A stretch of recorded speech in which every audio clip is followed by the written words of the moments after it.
최근 축구 선수들의 선수 생명이 확연히 늘어났는데요. 이제는 30대 초반의 선수들도 노장이라고 부르는 게 어색할 정도로 30대 중후반까지 전성기 기량을 유지하며 유럽 최고 무대를 누빈 사례가 늘어나고 있습니다.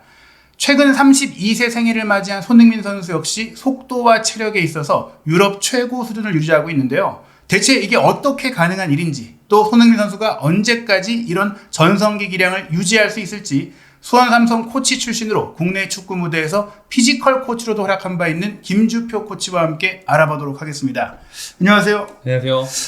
사진에서 보시는 대로 최근에 이 손흥민 선수가 빠르다고 하면 누구에도 지지 않는 김민재 선수와의 이 경합에서도 엄청난 속도를 보여주기도 했고, 옆에 있는 호날두, 레반도프스키 이런 선수들은 지금 몸이 어마어마해요. 지금 30대 중후반인데도 여전히 건재한 것 같습니다. 실제로도 어떤 연구에서도 나타나 있어요. 너무 명확하지만 과거에 비교했을 때 선수들의 평균 나이가 좀 많이 올라갔어요. 그래가지고 예전에는 최전성의 나이가 25, 26이라면은 지금 거의 29, 28살의 최전성기에 도달한 선수들도 있고, 그래서 실제로 이런 것들이 과학적으로도 밝혀졌습니다. 물론 최근에 선수들뿐 아니라 일반 사회적인 측면에 있어서도 예전보다는 40, 50대 분들이 더 젊고 활동적으로 지내는 것처럼 축구 선수들의 선수 생명도 좀 확실하게 늘어난 것 같은데, 그런데 좀 궁금한 게 이 축구 선수들의 선수 생명이라는 건 결국에는 최고의 운동 능력, 좀 고강도의 운동을 해야 되는데 이게 노화가 찾아오면 자연스럽게 떨어지지 않느냐. 그 부분에 있어서 손흥민 선수가 최근에 나온 놀라운 기록이 지난 2023-2024 시즌에 물론 30세 이상 선수들을 대상으로 최고 속도를 이제 측정했는데 손흥민 선수가 1위를 차지하면서 시속 36.08km/h가 나왔어요. 근데 이거는 솔직히 30대를 굳이 치지 않더라도 시속 36km면 엄청 빠른 거 아닙니까? 엄청 빠른 거죠. 일단 손흥민 선수의 플레잉 스타일이 제일 큰 원인이라고 봐요. 스피드 km/h 같은 경우는 일단 플레잉 스타일이 긴 거리를 뛸 수 있는 선수들이 빨리 찍히긴 하거든요. 그러니까 예를 들어서 아자르 예를 들자면, 아자르는 좀 많이 꺾어 뛰잖아요. 막 이렇게. 이런 선수들은 엄청 빨라도 저 속도가 또 안 찍힐 수도 있어요. 왜냐면 저 속도까지 도달하지는 않으니까. 근데 눈으로 봤을 때 엄청 폭발적이죠. 저 손흥민 선수가 여전히 어떤 긴 거리를 폭발적으로 이제 침투하거나 커버하거나 이런 어떤 본인의 플레잉 스타일이 묻어나지 않았나. 그렇게 생각합니다. 결국에는 이제 손흥민 선수 스타일 때문에 나온 것이기도 하지만 또 그만한 체력과 속도를 갖고 있다. 특히 말씀드린 게 좀 체력적인 부분이 큰 것 같은데, 지난 시즌에 물론 이 요인으로 인해 손흥민 선수가 또 슈팅 때 힘이 빠질 수도 있겠지만 전방 압박을 가장 많이 한 스트라이커였다. 특히 유럽 5대 리그 공격수 중에 압박 횟수, 스프린트 거리가 가장 많았다. 이런 지표도 이제 나왔었거든요. 네, 저거는 대단한 지표죠. 왜냐면은 사실 손흥민 선수의 제일 큰 장점은 골대 앞에서의 어떤 마무리잖아요. 슈팅 능력과. 근데 그런 선수가 저 압박을 하는 숫자에 있어서도 가장 많이 한다라는 거는 축구가 통계적으로 다 맞다라고 얘기할 수는 없지만 저 랭크의 1위에 있다라는 건 저는 이 선수의 어떤 헌신성과 프로페셔널함을 반영하는 거 아닐까 생각을 합니다. 저는 근데 여기에 있어서 저도 아주 예전부터 축구를 본 입장에서 예전에 1990년대와 2000년대 초반에 이런 얘기도 있었잖아요. 공격수들은 골을 넣을 때 힘을 써야 되니까 집중해야 되니까 평소에는 좀 서 있고 수비를 안 하는 게 맞다. 그리고 또 그 시기에는 30대 초반에 은퇴한 선수도 굉장히 많았단 말이에요. 그리고 선수 생활을 유지해도 공격수가 수비수로 내려와서 빨리 뛰거나 많이 뛸 수 없는 상황에 역할을 한다거나 혹은 뛰더라도 예전만한 운동량을 못 보여주는 경우가 많았는데, 지금 32살의 손흥민 선수는 오히려 이 속도와 지구력, 체력에 있어서 전성기의 기량을 유지하고 있을 뿐 아니라 일부 20대 중후반의 선수보다 더 좋은 모습을 보이고 있다. 이게 좀 놀라운 것 같아요. 엄청 놀랍죠. 왜냐면 공격수 입장에서 마지막에 피니싱을 할 때 프레시 해야 되거든요. 그래서 사실 프로 선수들이 기록에 굉장히 민감할 수밖에 없습니다. 특히 앞라인에 있는 선수들은 일단은 골을 기록하거나 어시스트를 기록한 어떤 포인트들이 이제 있어야 되는데, 아무래도 그런 것들이 본인의 앞으로의 연봉이나 커리어에 영향을 미치잖아요. 그런 스탯들이. 그런 것들을 당연히 프로 선수면은 그걸 고려할 수밖에 없는데도 저런 헌신성에 있어서도 보여준다. 압박할 때, 수비할 때, 특히 앞라인의 선수임에도. 그래서 조세 무리뉴도 손흥민 선수에 대해서 그런 부분을 많이 강조하잖아요. 그리고 더 나아가서 예전 축구보다 사실 현대 축구가 확연하게 발전됐다라는 것도 사실 과학적으로 밝혀졌어요. 간혹 어떤 선생님들은 야 옛날에도 나름대로의 그런 게 있었어 하지만 옛날 영상이랑 지금 요즘 축구하는 영상 보면 일단 밀집도 자체가 달라요. 예, 엄청 좁게 밀집된 상태에서 엄청 많이 뛰거든요. 그리고 엄청 예전보다 목적지향적이에요. 선택들이. 예전에는 좀 백패스나 뭐 횡패스 불필요한 게 많았다면 지금은 90분 동안 진짜 모든 게 공격할 때는 득점과 연관돼야 되는 선택들을 해야 되고 수비할 때는 모든 게 실점을 안 하기 위한 선택들과 연관될 정도로 전술적인 경기들을 하기 때문에 저런 어떤 손흥민 선수가 공격과 수비 상황에서 이 높아진 레벨의 축구, 특히 최전선인 유럽에서 압박에서도 저런 스탯을 보여준다. 저거는 엄청 대단한 거죠. 그러니까 사실 뭐 그 배경은 뭐 철저한 자기 관리일 것 같은데 이게 관리를 한다고 다 이렇게 될 수 있는 건 아니잖아요. 어떻게 보세요? 일단 그 분명히 타고난 것도 있을 거예요. 그런 것도 있거든요. 근육의 질이나 골밀도나 하다못해 아니면은 우리의 몸의 해부학적 구조 이런 것들이 이제 타고나야 축구라는 스포츠에서 부상당할 가능성이 줄어들거든요. 축구가 평균 직업군에서 나타나는 부상 횟수 같은 그 기록들이 있어요. 네. 축구가 굉장히 높습니다. 네, 부상이 많죠. 네, 그래서 그냥 보통 직업군이랑 연결을 해봐도 축구 선수는 굉장히 위험한 직업군에 속해요. 그런데도 불구하고 저 부상을 안 당하면서 저렇게 헌신적으로 한국과 유럽을 오가면서 축구를 하는 건 일단 저분은 타고났다. 일단 이렇게 먼저 얘기를 해야 되고 더 나아가서 자기 관리 또한 엄청나게 신경을 많이 쓰실 거다. 이렇게 생각하고 있죠. 손흥민 선수에 대해서 좀 가장 또 유명했던 그 일화가 그 예전에 햄스트링 부상 당했는데 빨리 복귀한 거예요. 또 예. 무리뉴 감독 시절에 팔이 골절이 됐는데 네. 그 추가 시간에 골을 넣고 나왔는데 알고 보니까 팔이 부러져 있었다. 네. 이게 그러면 그 타고난 몸이 아니면 거의 불가능하다고 봐야 되지 않을까요? 그 부분은 저는 좀 어떻게 느끼냐면 햄스트링 이슈 같은 경우는 근육의 질이나 이런 게 또 있겠죠. 근데 여기서 저희가 또 생각해 봐야 되는 건 그 엘리트 중에 엘리트 선수들은 일단 타고난 곳이 어디냐면 뇌예요, 뇌. 예, 계속 본인의 타스크를 집중할 수 있는 집중력, 그리고 외부 요인에 휩쓸리지 않은 집중력. 그래서 엘리트, 톱 레벨의 엘리트 선수들이랑 이제 인터뷰를 하면은 경기 때 어떤 생각하냐고 하면은 뭐 그냥 딴 생각을 안 하는 거죠. 그리고 관중 같은 경우도 신경 안 쓰고 그냥 이기고 자기가 해야 되는 플레이만 그냥 이제 빠져드는 거죠. 그리고 그런 집중력이 잃어버리지도 않고 어디에 흐트러지지도 않고 그러다 보니까 아파도 신경 쓰이지가 않고 아픈지도 모르는 건데 그거는 이제 뇌가 강해야 할 수 있는 거죠. 예. 그건 뇌가 강하기 때문에 어떤 것에 휩쓸리지 않고 그 집중력이 유지되니까 나보다 사실은 그 집중이 떨어진 상대의 틈을 노리고 결과를 냈다. 그리고 또 사실 이 뇌가 강한 게 근육이나 여러 가지 우리 몸의 기관들이 강해지는 이유기도 해요. 강한 뇌가. 몸이 내 팔이나 내 다리가 강해지려면 힘들 때 한 번 더 해야 되잖아요. 근데 결국 힘들 때 다음 타스크에 집중하게 결정하는 것도 내 뇌이기 때문에 강한 뇌가 그 강한 어떤 근육을 만들거든요. 사실 그래서 이제 거스 히딩크 감독이 한국 대표팀 2002년도에 왔을 때 가장 우리가 2002년 월드컵 성적 낼 수 있겠다라고 확신할 수 있었던 게 그때 당시 한국 선수들이 뇌가 굉장히 강했다고 실제로도 얘기를 해줬어요. 저한테. 삑삑이 있잖아요. 그거 할 때 유럽 선수들은 이제 힘들면 힘든 대로 놔버리는데 한국 선수들은 뇌에서 힘들다는 신호가 와도 그걸 이제 누르는 거죠.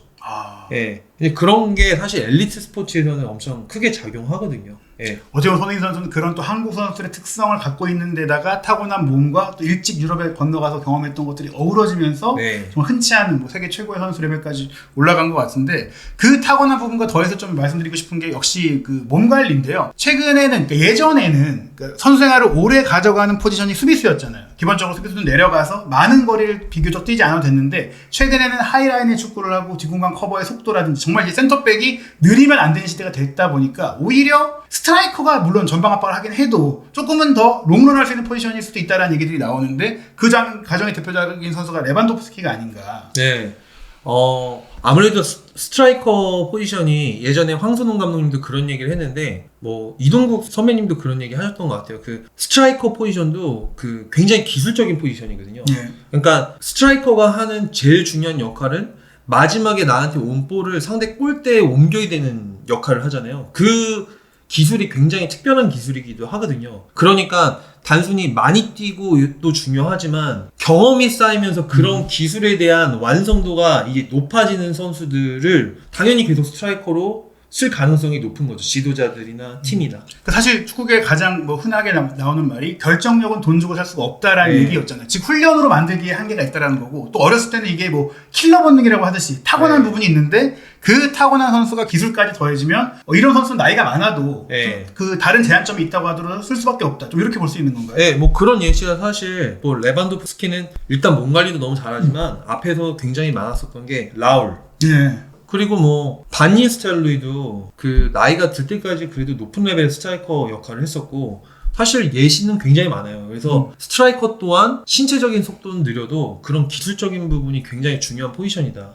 네, 그렇게 얘기할 수 있죠. 결국엔 손흥민 선수가 지금 뭐 가장 최적의 위치가 윙포워드라고 얘기를 하더라도 지난 시즌에 최전방에서 보여줬던 그런 감각이나 위치 선정 혹은 결정력을 생각한다면 조금 더 나이가 든 이후에도 최고 무대에서 최전방 공격수로 좀 활약할 수 있는 좀 여지가 있지 않을까, 좀 이렇게 좀 볼 수 있을까요? 충분히 저는 가능하다고 보고, 그리고 작년 시즌에도 손흥민 선수가 한 번씩 그 원톱으로 기용이 되잖아요. 일단 손흥민 선수는 슈팅에 대해서는 거의 지금 유럽에서도 탑 레벨의 선수이기 때문에 저는 충분히 가능하다고 보죠. 네. 그 레반도프스키 같은 경우 이제 88년생 35세, 36세 생일을 앞두고 있는데, 이 선수가 사실은 좀 유명했던 게 커리어를 거쳐가면서 몸이 정말 좋아졌고 아내가 체조선수 출신인데 아내가 뭐 식단부터 운동 모든 것들을 좀 관리해준다고 하더라고요. 요런 관리, 실제로 이제 스포츠 선수들이 축구 외적인 뭐 운동이라든지 혹은 이런 식단 관리 이런 것들이 이제 유럽에는 일반화돼 있어요. 일단 사례들이 굉장히 많고, 그리고 여기 유럽은 한국의 축구, 아시아 축구보다 훨씬 경쟁적이잖아요. 그러니까 상위 포지션에 넘어가기 위해서, 올라가기 위해서 남보다 우위를 가질 수 있다면 무엇이든지 해야 된다라는 이제 좀 분위기가 형성이 된 거죠. 그래가지고 뭐 레반도프스키는 사실 아내의 어떤 영양적인 것도 있지만 저 선수가 또 언급을 했었던 게 저 선수가 체조 출신, 체조를 했을 거예요. 그래서 뭐 쉴 때도 좀 멀티 스포츠를 좀 한다고도 얘기를 했었고, 왜냐면 내 몸의 어떤 활력과 밸런스, 왜냐면 축구적으로만 하면 몸이 그 축구에만 계속 쓰이게 되니까 특정 근육군이 계속 쓰이게 되고, 안 쓰이는 근육군은 상대적으로 피곤하지 않으면서 그러니까 밸런싱이 깨지잖아요. 그래서 이제 멀티 스포츠에 대한 중요성도 얘기 많이 하면서 뭐 멀티 스포츠를 많이 하는 일도 요즘에 많이 생기고, 그리고 영양은 뭐 너무 말할 것도 없죠. 그리고 요즘에 선수들이 안경도 이렇게 쓰지 않습니까? 블루라이트 차량. 네, 그게 이제 사실 저는 16년도에 그 벨기에 대표팀 그 관리해주는 생리학자 선생님을 한번 만났었어요. 근데 2016년도에 그 선생님이 얘기한 거예요.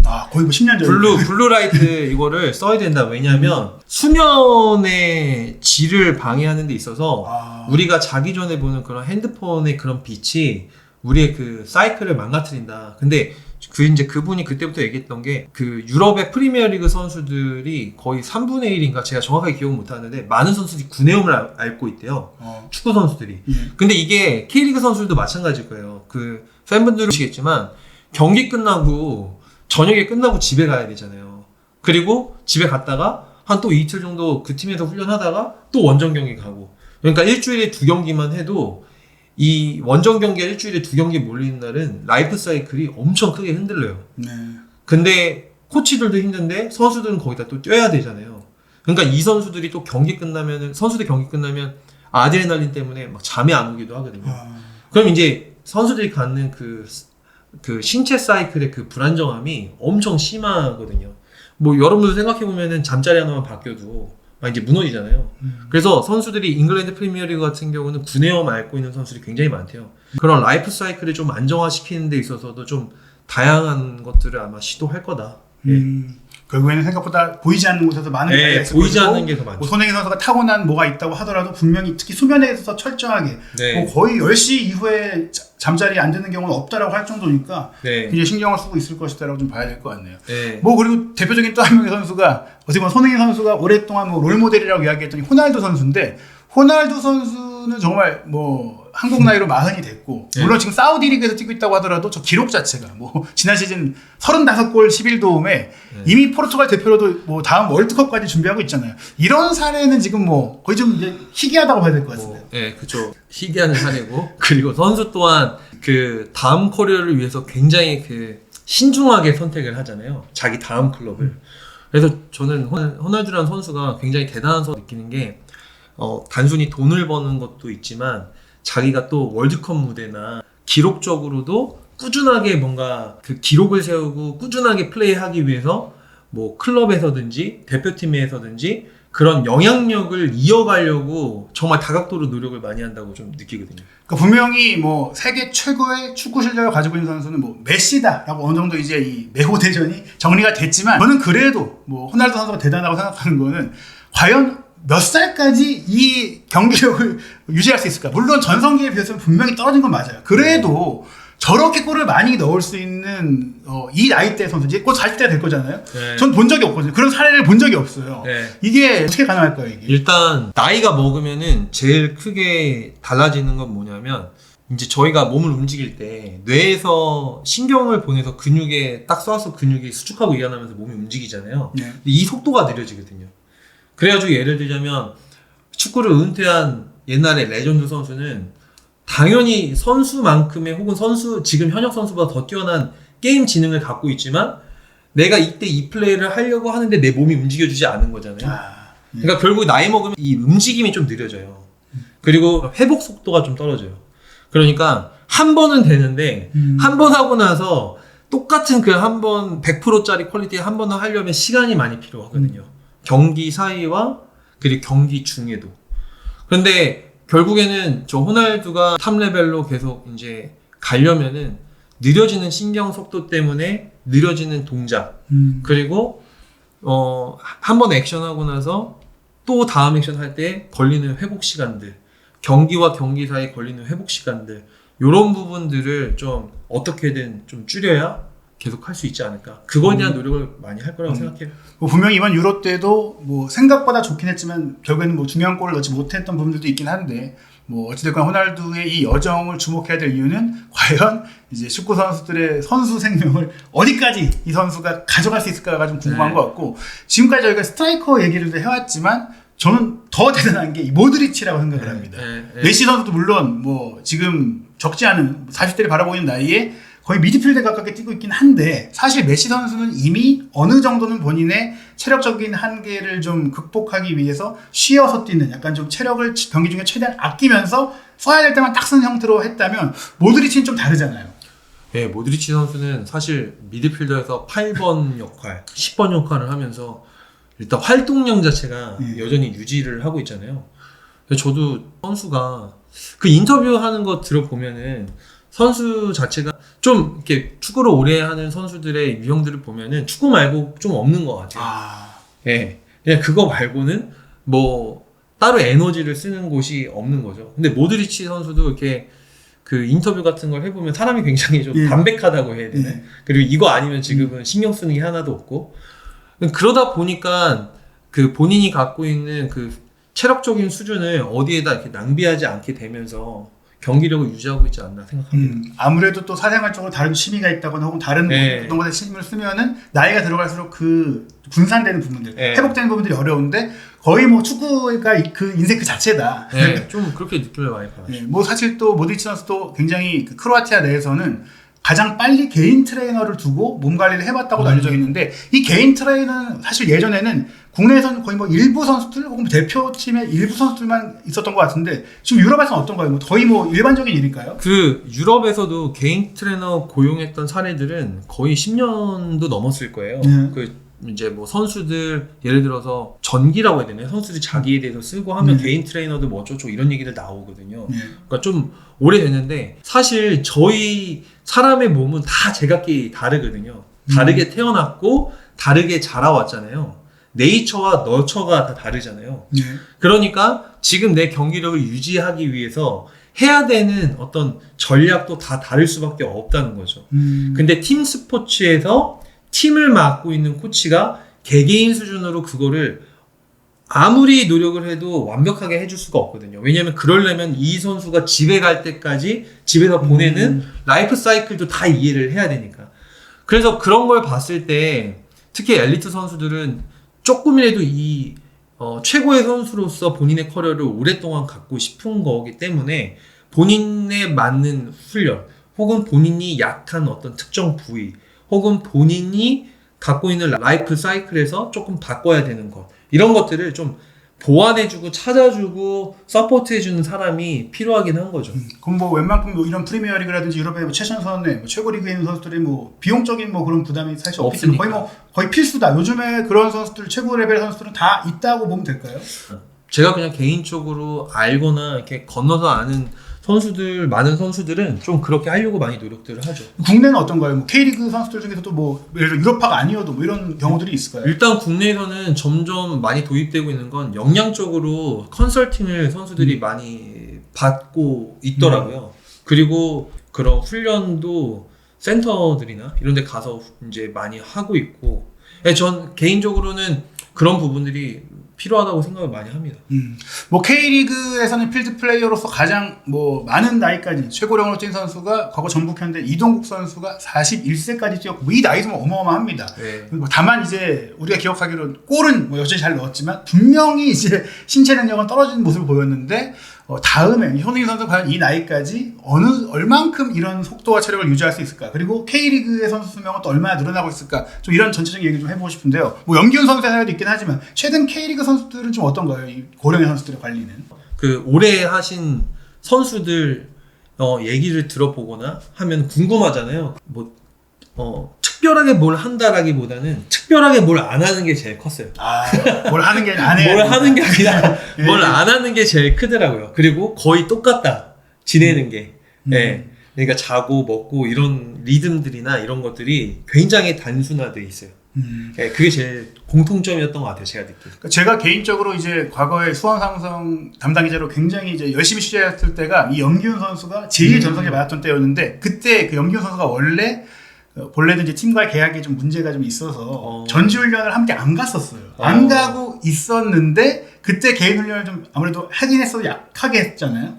그래서 팀의 동계훈련에 나중에 합류해서 계약을 했는데 그때 빵 터진 거예요. 그래서 본인이 얘기했던 게 오히려 사실 한국의 프리시즌은 동계훈련이 굉장히 빡센데 그때 빡세고 체력이 떨어졌던 것 같다. 오히려 널널하게 프리시즌을 하고 나니까 몸이 좋아가지고 더 잘 됐던 것 같다는 얘기를 한 걸 봤을 때는 역시 오히려 이 나이에 맞게 팀의 훈련 프로세스도 있지만 안 하는 게 좀 쉬면서 적당히 훈련하는 게 좋을 수도 있다. 좀 이렇게도 볼 수 있을까요? 네, 뭐 대표적인 사례가 하나 알고 있는 게 크레이그 벨람이라고 아시잖아요. 크레이그 벨람이가 그 커리어 내내 그 한 시즌을 부상 없이 뛴 적이 없었어요.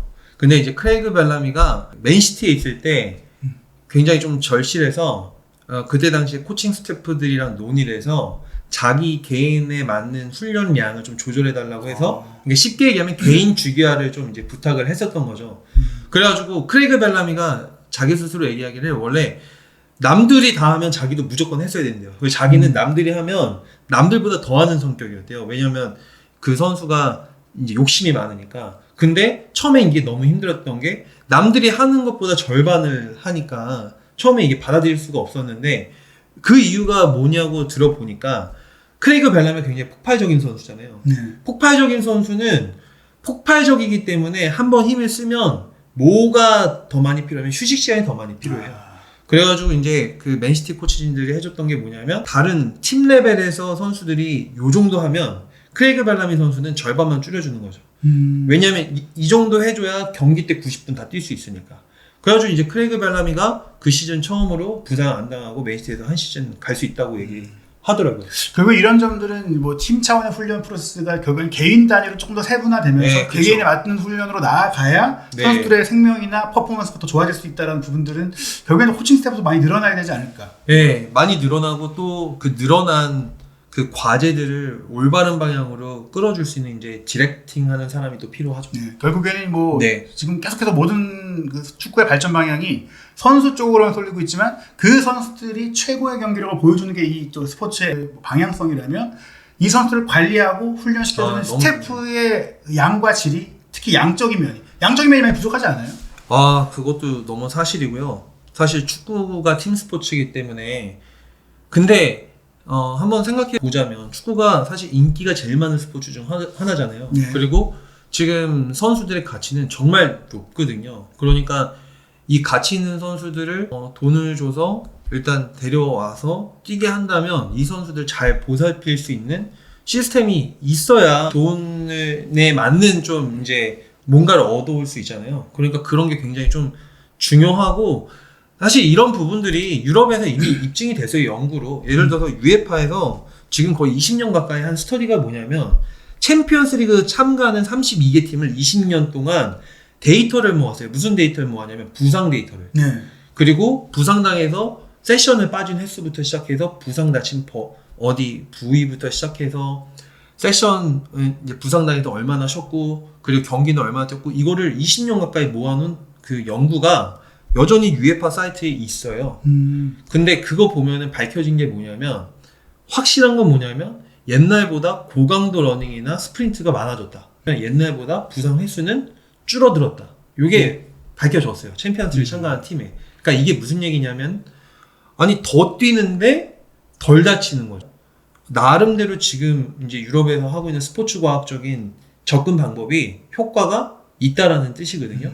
그러니까 저희가 좀 그런 부분에서는 오픈된 마인드를 갖고 좀 선수들을 안 다치게 할 수 있다면 진짜 좀 수단과 방법을 가리면 안 된다. 네, 이렇게 저는 생각합니다. 저는 이 부분에서 좀 주목하고 싶은 게, 최근에 이 첼시의 리스 제임스가 또 다쳤단 말이에요. 또 햄스트링 부상이 생겼고 이제 선수가 부상이 잦은데, 첼시가 선수들의 이적료나 연봉에 어마어마한 돈을 쓰고 있잖아요. 그런데 계속해서 선수의 부상 문제가 발목을 잡고 있다. 그렇다면 그렇게 드리는 그 자금들을 어느 정도 스태프의 확충, 예를 들어서 정말 극단적으로 생각을 하자면 그 피지컬 레벨의 코치를 1대1로 다 붙인다. 뭐 예를 들어서 뭐 유스까지 할 수 없으니까 고액에 영입한 선수들은 다 1대1 전문 코치를 붙여서 관리한다. 그렇게 가야지 부상으로 못 뛰는 상황에서 현실을 오히려 메울 수 있는 거잖아요. 네. 그런 식으로 어떻게 보면 저는 생각한 게, 그 지난 시간 동안 스포츠 과학이나 관리가 발전한 것도 발전한 거지만, 많은 팀들의 변화는 스태프의 규모가 또 늘어나는 게 아니냐. 네. 점점 더 어떻게 보면 이 축구팀이라는 게 하나의 정말 거대 기업으로, 특히 지금 빅클럽들은 뭐 대기업 이상의 규모로 운영이 되는데, 이 스태프들의 규모가 커지는 게 아닐까. 결국에는 지금 축구가 나아갈 방향성은 뭐 영화나 뭐 드라마 업계도 마찬가지일 것 같아요. 선수 딱 겉으로 보이는 이들에게 모든 돈이 몰리고 있는데, 그 자금이 어느 정도는 이들을 제대로 관리하고 제대로 활용할 수 있는 스태프들 쪽의 저변 확대로 이어져야 되는 게 아닌가, 뭐 이런 생각이 드네요. 네, 뭐 예전에 그런 연구도 있었어요. 제가 기억하기로는 스페인의 한 클럽에서 한 얘기인데, 특히 결정권자가 한 얘기였어요.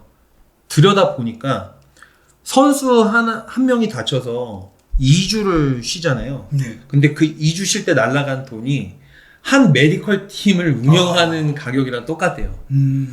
그러니까 한번 결정권자들은 생각을 잘 해봤으면 좋겠다라고, 예전에 저 그 축구 어떤 컨퍼런스, 유럽 축구 컨퍼런스 갔을 때 그런 얘기를 한번 들었었습니다. 결국에 이제 중요한 건 선수의 개인의 노력에 모든 걸 맡길 게 아니라 팀 차원, 그리고 네. 협회, 연맹 차원에서 선수들 전체가, 그 리그 전체가 좀 발전하는 과정에는 선수 외적인 스태프에 대한 좀 투자와 지원이 필요하다, 뭐 이렇게 볼 수 있을 것 같은데요. 뭐 이런 많은 얘기들 해봤는데, 그렇다면 올 시즌 뭐 거의 손흥민 선수가 여전히 전성기 기량을 유지하고 있는 상태에서 어느 정도 활약을 펼칠 수 있을까, 좀 간단하게 좀 전망을 해보신다면.